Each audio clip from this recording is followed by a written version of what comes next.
Hello guys, magandang umaga. Nandito na naman tayo ngayon sa aming kumpanya sa front ad. Ito po yung mga service namin guys, yung multicab, bungo at saka L3. So ito po yung ang bungo natin. Ito po yung i-change wheel natin ngayon guys. So bago tayo change wheel guys, buksan muna natin to, pati doon sa baba guys, yung drain plug natin. Yan, bago natin i-drain lahat ang mga asiti dito, ay lalagyan muna natin ng flashing. Yung ginagamit ko guys, yan lang po, yung diesel natin, yung Crodo mismo. Yun lang ang gagamitin natin sa pag flashing para malinis yung makina natin. Tapos nandun banda yung air filter niya, natanggal ko na yan, oh, nandun yun. So dito guys, ito po yung fluid niya sa ating steering. So medyo kulang siya, mamaya dadagdagan na lang natin to. So bago natin to tasingan, mag-drain muna tayo ng konti. I-drain muna natin yung kahit 1 galon para dagdagan natin doon, para hindi siya mag-overflow kung di natin kukunan ng asite. So kukunan muna natin bago natin ilagay yung Crodo natin para sa ating flashing. Tapos paandarin natin yan. Okay, saglit lang, i-drain ko muna. So ito na po yun guys, yung drain plug natin guys. Ito po yung drain plug natin guys. So mag-drain lang tayo kahit isang galon, wag lang natin ubusin. Tapos nandito po yung banda ang ano natin, oil filter. So kailangan talaga yan guys sa ating mga makina na kailangan mag-change oil tayo palagi, dahil siya po ang nagpapagana sa ating makina. So tatanggalin natin to. 19 yung ano natin ginagamit. Yan, 19 mm. So tatanggalin natin to. Yan, na anuhan ko na yan kanina kasi nagkukuha pa ako ng ano. Kasi importante ito sa ating mga makina guys. Palagi kayong mag-change oil. Wag nyong hayaan na kayo. Tingnan nyo guys, oh, sobrang itim na guys. So tapos wag muna natin to bunutin yung filter. Mamaya na pag naglagay na tayo ng flashing doon, pandarin muna natin bago tayo mag-drain, para hindi mag-overflow yung oil natin. Sa paglagay natin doon, kailangan kunan muna natin ng isang galon lang para hindi siya mag-overflow yung asiti natin at hindi masisira yung mga o-ring at saka iba pang mga ano doon. So okay, tatakpan na natin.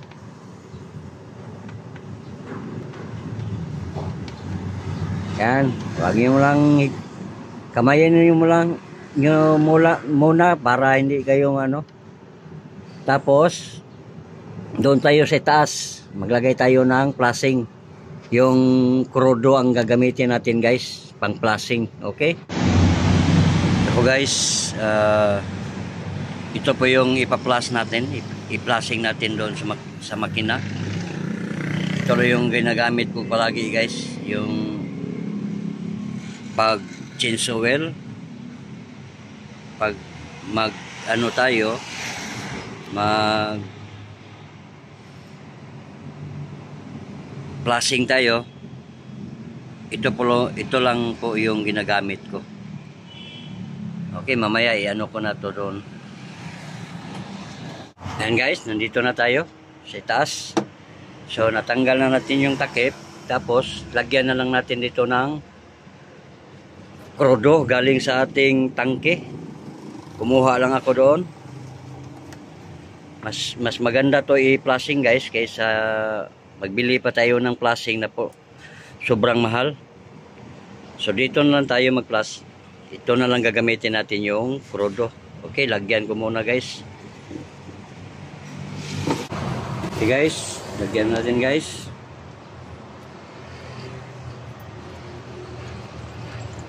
Yan.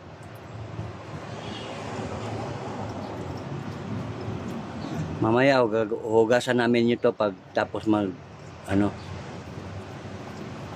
Ito po yung ginagamit ko palagi guys pag mag-flashing ako guys.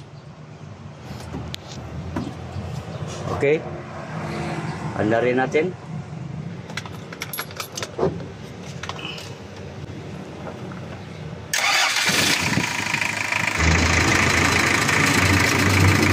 Andarin natin guys, mga 3 minutes to 5 minutes para yung krudo na nilalagay natin doon ma-flash niya doon sa ilalim sa loob ng makina. Tapos pag hinto, drain natin ang lahat ng asete nandyan sa loob, para kasi sobrang itim na guys, grabe na ang ano niya.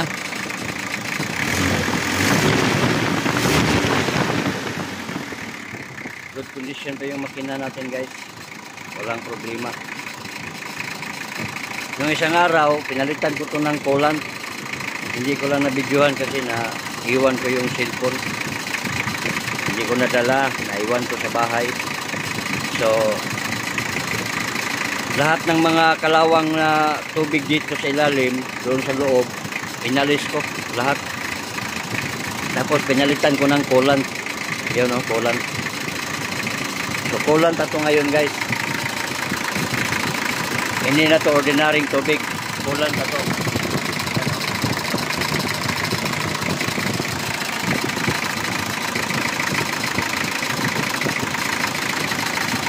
So mamaya guys, mga 5 minutes i-drain na natin at tanggalin natin yung oil filter doon. Tapos yung air filter naman ay bubugahan natin ng hangin. Yan guys, i-drain na natin guys ang oil. So hintayin lang natin maano yan guys. Tapos ito guys, yung filter niya guys. Yan o. So natanggal na natin guys. Gamit lang nito guys. So tanggalin natin to guys. Yan guys oh. Balik mo natin, kuha muna tayo ng ibang ano, sanggaan. Kasi naputi mga asete na dito sa aking ano. Kuha muna ako guys. So ito naman guys, habang naghintay tayo na maubos yung oil doon. So dito na naman tayo, ano muna tayo. Yan.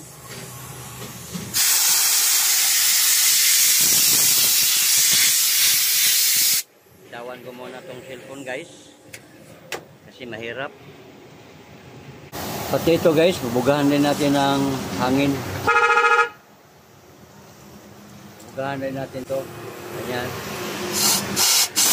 Para yung mga dumi-dumi doon sa kanyang crankcase mahuhulog at para malinis talaga dito sa loob. Yung mga ano yung mga seating luma, mahulog lahat, lumalabas lahat. Okay, ngayon ko muna ng para walang pressure, walang ano. Yan.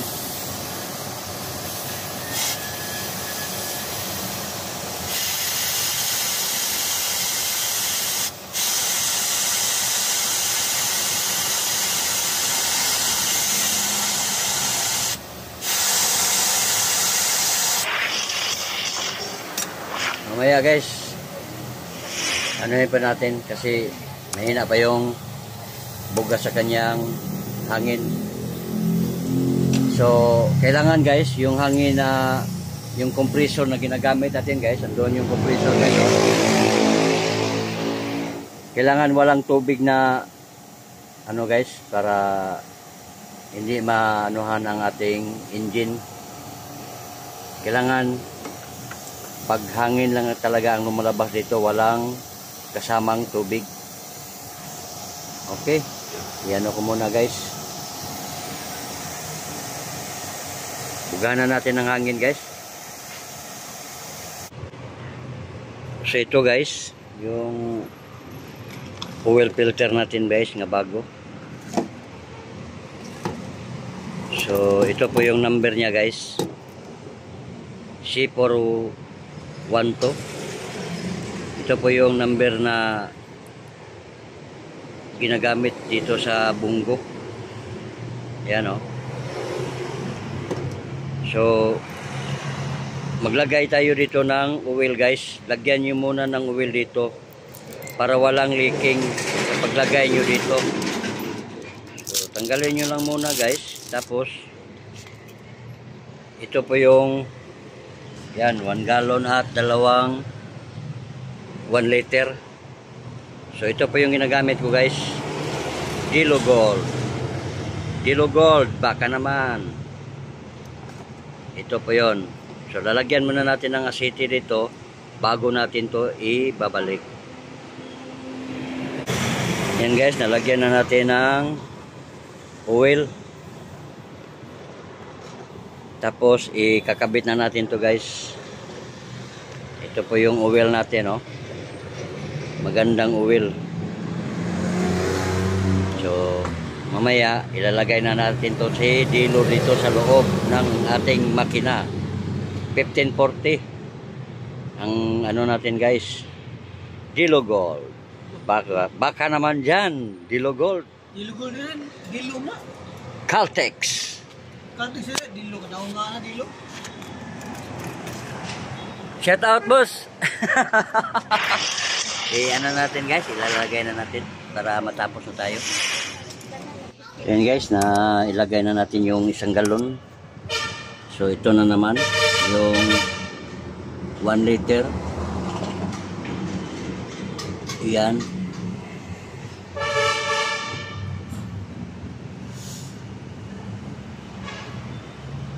Bali 1 gallon and 2 liters to guys.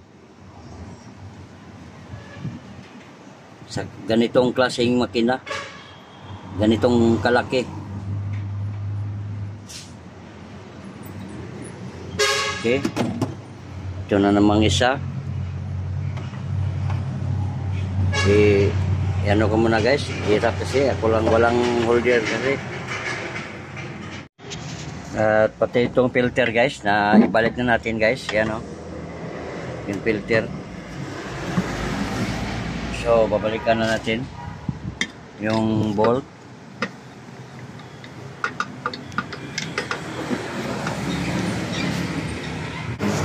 Okay guys, pandirin na natin guys. Nalagay na natin yung oil na 1 gallon and 2 liters.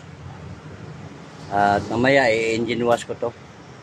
So titingnan natin guys, pandarin muna natin.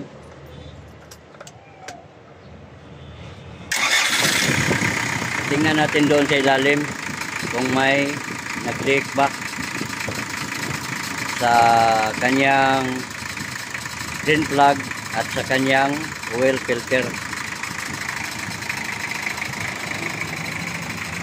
So ayan guys, wala tayong nakitang leak guys. Pati sa ating oil filter. Ito na po yung bago guys. May kabit na natin. Yung ano natin, drain plug, wala rin. So okay ang ating ginagawa guys sa ating pagsisuwil ngayon.